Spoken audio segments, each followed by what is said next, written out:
مدینہ منورہ کے قریب قبا کی بستی میں حضور نے ڈیرا جمایا تو اہل مدینہ و مضافات مدینہ کے رہنے والے لوگ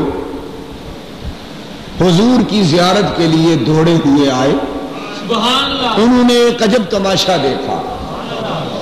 حدیث میں آتا ہے کہ دور سے جم گھٹے لوگوں کی قطاریں آتی، جم گھٹے کہ حضور کی قدم بوسی کریں، دست بوسی کریں، سلام کریں.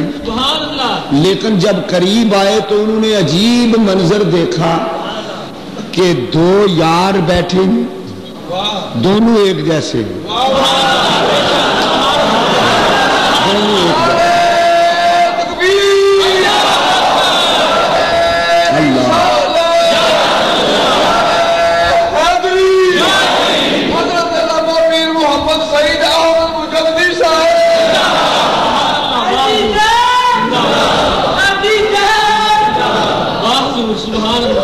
لوگ تعجب میں پڑ گئے، حیرت میں مبتلا ہو گئے.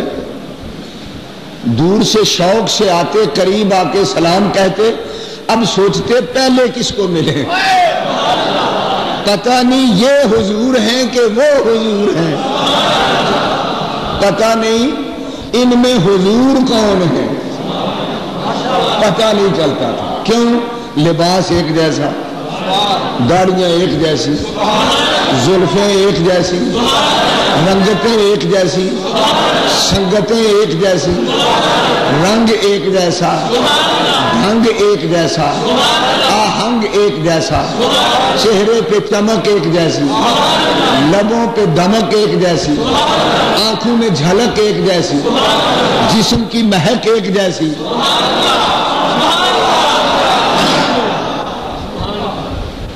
اب حضور بھی اللہ کی قدرت کا منظر دیکھ کے خاموش ہیں، صدیق اکبر بھی خاموش ہیں، لوگ حیرت میں مبتلا ہیں.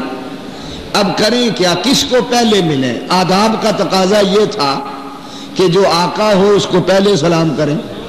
اب شکل مبارک دیکھتے ہیں تو دونوں شکلیں آقا کی نظر آتی ہیں، لباس دونوں ایک جیسے نظر آتے ہیں، صورتیں دونوں ایک جیسی نظر آتی ہیں. تو حضرت صدیق اکبر تاڑ گئے، بھانپ گئے کہ عشق نے میرا یہ حال کر دیا ہے کہ مجھ میں میرا کچھ نہیں رہا، سب کچھ یار یار یار یار یار یار یار یار یار یار.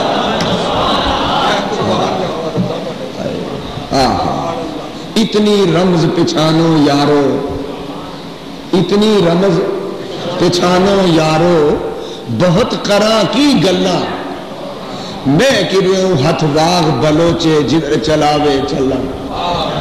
صدیق اکبر بھانپ گئے. اب فرق خود واضح کرنا تھا، صدیق اکبر نے بتانا تھا، لوگوں کو سمجھانا تھا کہ آقا کون ہے اور غلام کون ہے، مولا کون ہے اور خادم کون ہے، نبی کون ہے اور صدیق کون ہے. اپنا تعارف خود کرایا. کس طرح؟ اٹھ کے کھڑے ہو گئے، اپنی چادر کھولی، جس طرف سے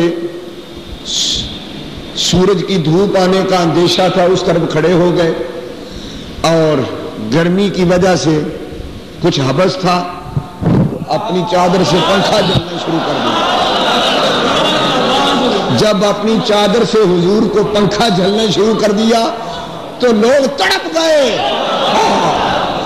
سمجھ آ گئی کہ یہ غلام ہے. اور یہ سوچنے کا کس کو موقع ملا ہوگا، کس کو موقع ملا ہوگا کہ جب غلام اتنا سونا ہے تو آقا کا کیا کہنا.